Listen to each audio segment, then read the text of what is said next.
Welcome back. This video is going to cover our adventures into DMX addressing. This is a continuation of our DMX lighting series, a series of a handful of videos that show you how to prepare yourself to use DMX and light your house using smart pixels or dumb RGB LEDs.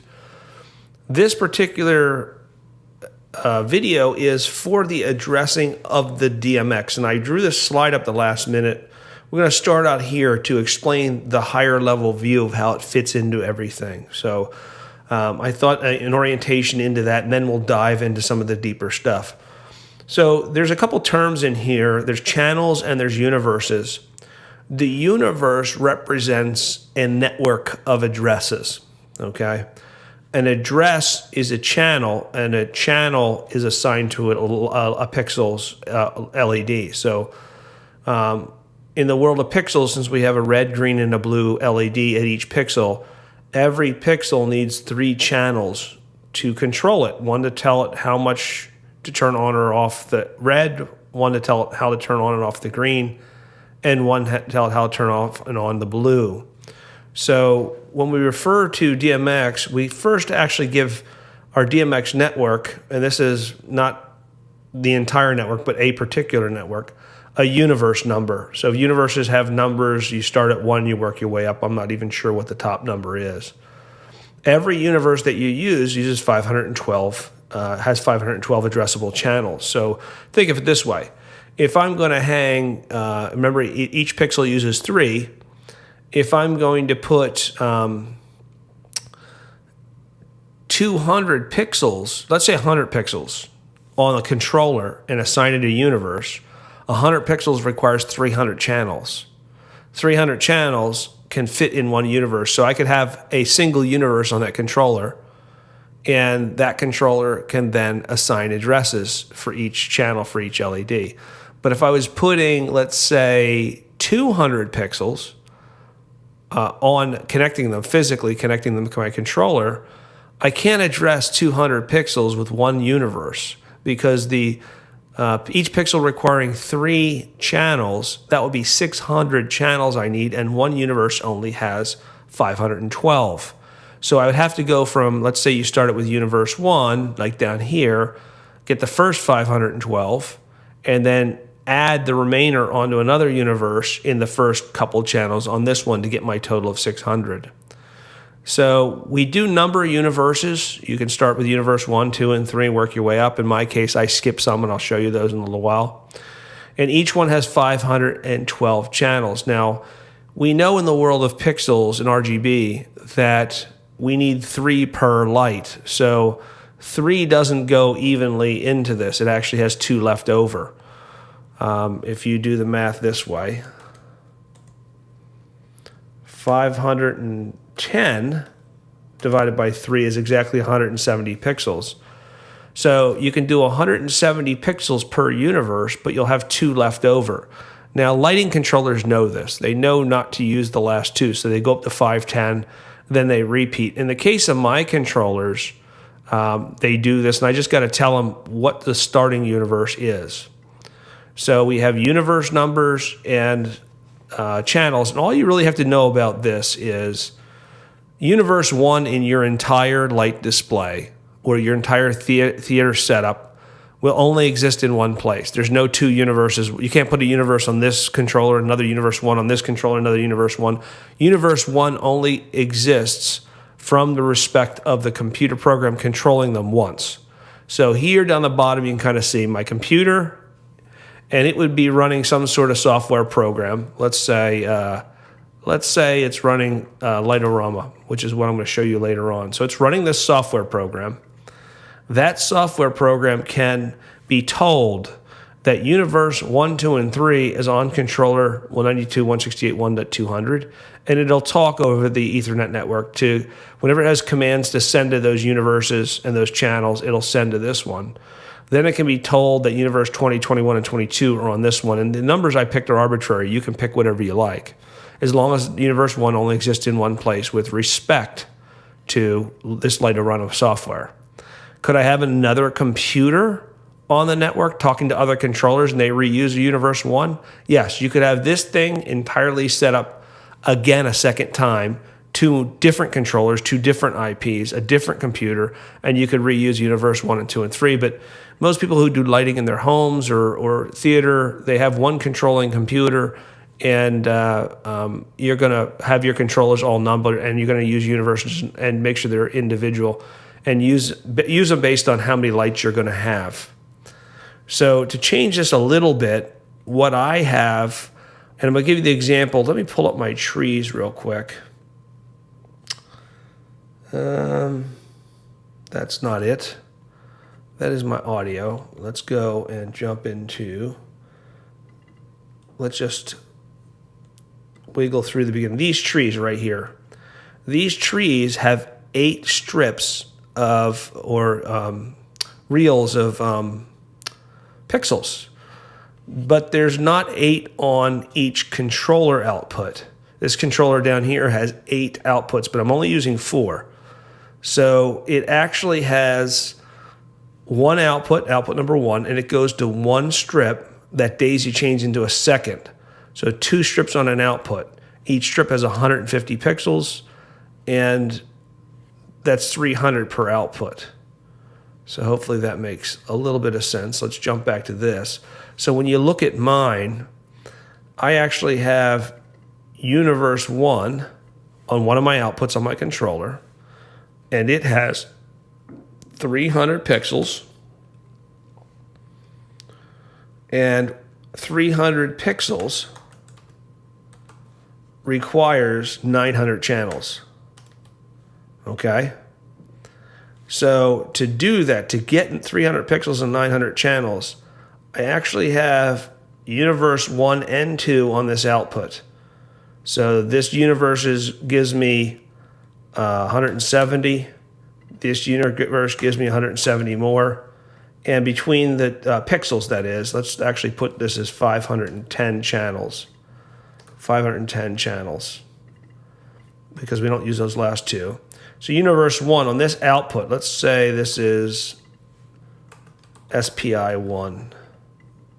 This is the name of the number of the output on the actual controller, the physical little green block. So let's move it like this. This will be kind of cool. So what I did is I tell my controller on SPI 1, you have Universes 1 and 2. And then let me get rid of some of this stuff, and let me just redo this. Then what I do is, on the rest of them, I'll have SPI 2 programmed to take Universes. I don't know if it's exactly this way, but I think I skipped some just in case I ever want to add more onto this output. Instead of doing 2 and 3 here, I think I did, like, let's just say 10 and 11. Let's say this one is 20 and Universe 21. And let's say this is 30 and 31. So you can see I skipped some numbers. So they're only using Universes 1 and 2 here. But if I ever want to add any, I have Universe 3 through 9 to go on here. I can't fit that many, but I just left the spaces. The Universe numbers don't really matter, so I figured why not leave some spaces. And this is how my controller for that tree is programmed. This output has a wire that goes to 2 strings of lights, and by telling Universe 1 and 2 is on here, I get 1,020 channels, which is more than what I need to light those lights. I need 900. And that's the way your addressing works. You have Universes, they're numbered, and each one gets 512 channels. In the world of pixels, we can only use 510. So let's jump in a little bit deeper here and show you an illustration of that as far as the RGB, dumb RGBs and smart pixels. So in the world of dumb RGBs, you really only have to light the entire string once. You don't address each LED because they're not pixels. So when we're talking about a string or an output, we only really have to dedicate 3 channels to the entire output, the entire pigtail that comes out of there. So when we jump back to here, we look at, that's a smart one. Let's go back to the dumb one. The dumb RGB, when we look at this middle output to this, oops, sorry, I think I did have the right one. No, it's up here. So when I have this output here that goes to these reels, these two reels, I only have to use 3 channels on this output because there's only 3 different voltage wires for red, green, and blue, and it drives this entire chain of wires. So with these 3 outputs here, I only really need 9 channels, okay? You can spread universes across 2 different outputs. So I don't have to make this universe 1, this one 2, this one 3. They could all be universe 1, and I could tell it this is universe 1 channels 1 through 3, this is channels 4 through 6, this is channels 7 through 9. You can split channels across controllers in most cases, or you can pile up universes on controllers. This could be universe 1, 2, and 3, their entire channel set. Let's jump back to where we were. So in the case of RGB, we only need 1 channel for each color to control the whole output of that. On the pixel side, as we mentioned, smart pixels have a little chip in them, and coming out of the controller, the very first pixel will use channels 1, 2, and 3 for its 3 LEDs. The next pixel will pick up 4, 5, and 6, and so forth and so on until you get to 5, 10 is the highest one. Then you have to have another universe to start numbering all over again. This illustration here, which shows pink universe 1 and blue universe 2 and how it automatically rolls the channels into the next set, is exactly how my trees are set up. Okay. In a lot of controllers, it assumes that if you have more than the universe can handle, you're going to have the very next universe by number in addition to it. So in my controllers, I really just tell it, this output is universe, this output, this cable, this is a physical output, an SPI. There's a physical wire that comes out of the controller from one of those terminal blocks, and I say, you're universe 1. And then a lot of cool controllers have it where it says, well, how many pixels are you going to put on here? And if I say 300, it immediately says, okay, that's all of universe 1, and I'm going to have universe 2 on here as well. So it knows to automatically do universe 2. Let me see if I can show you a screenshot of that. It might make more sense. Okay, so here's a controller. I'm going to log in here. And here are my outputs, okay? This particular controller only has 4 outputs. So when we look at these diagrams, these things, this is a smart controller. Mine only has 4, not 16 like this one has. So 4 outputs. So what I've told it is the first output, which would be this one, the one to the left of this wire, your universe 49, and I just picked a number just to skip something. And it only has 75 pixels. Oh, you know what this one is? This is a bad example. This is the one that controls my roof line on my house. So I only needed 1 universe here. 75 pixels is only 225 channels, because 3 times 75 is 225, at least if I do my math work correct. So this handles those 75 lights here. I started another universe here with 125. So that's what, 250, 375. So I need 375 channels to run this one. And then this one here, this output 51, this output 3 is universe 51. And if I say 300 pixels, that's 900 channels. So it automatically says I'm going to go through channel 51, universe 51's channels 1 through 510. And I'm automatically going to use universe 52 as well and go through part of that. So I got to know that because I can't use 52 here. It's already in use here because I told it 300 pixels, and that's 900 channels. So that's why I teach this math, because without it, you really don't have a good understanding, okay? In this particular controller is kind of a cool one because it is this one in the hybrid. It's this one where it has a special output for DMX.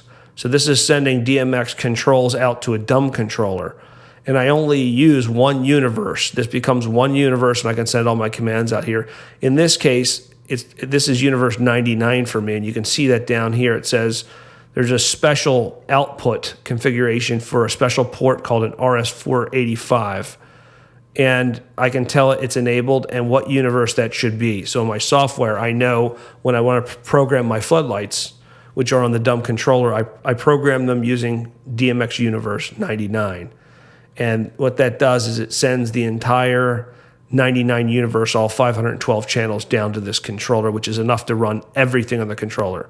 Because that would be 1, 2, 3, 4, 5, 6, 7, 8, 9, 10, 11, 12, 15, 18, 21, 24, 27 channels required to run this board. That's it. So I have 512 coming down here. They run all my floods. Let's go back to our DMX addressing. So in the world of pixels, they work like that. So you have to understand that if you're on one physical wire coming out, you're going to put more than 170 pixels, that you need to have multiple universes there. Universes don't cost you anything. The numbers are arbitrary. You can use whatever numbers you want. You just can't use them more than once in different places. I think there's one more. Nope, that's the last of those slides. So let me show you one of the other controllers that does the tree. So this one's, this is tree 3. So this is the third tree over you saw in the video. That would be this one way down here. And it's 4 SPI outputs. And it uses universe 33. And because there's 300 pixels, obviously it's 33 and 34. And it doesn't look like I left any extra here. I'm not sure why I did that, but that's fine. So 33 and 34 are on here because it's 300 pixels. 35 and 36 are on here. 37, 38, 39, and 40. And we'll go through that a little bit because I'm going to go through the controller programming in a different video. But in a nutshell, that's how DMX addressing works. Universe, then channel. You need to know what you're consuming channel-wise for where you're sending it. And then this is the best slide to kind of keep in mind. The computer, the software, talks to different controllers over an IP network. You don't have to have it have an IP network. This could be done through a direct DMX wiring, sometimes done on stage that way, and that's fine too. So you can kind of think that this is these would be wired with DMX wires, and you wouldn't have the IP address, and you wouldn't need to really tell it what address to send it to. You'd have the DMX outputs physically wired to the controller. So it would automatically know that that's, your universe 110, 20, 30, that sort of thing. So universe is a network of controllable channels. Every LED needs a channel. Pixels need 3 per pixel because there's 3 different LEDs there. You can have SPI outputs like this. Let me get rid of this. You can have SPI outputs like this, where you have multiple universes on a particular SPI output, or you can do something like this. Let's do SPI 1, SPI 2. Let's make this universe 60.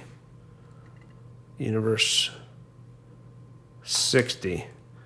And I can make this,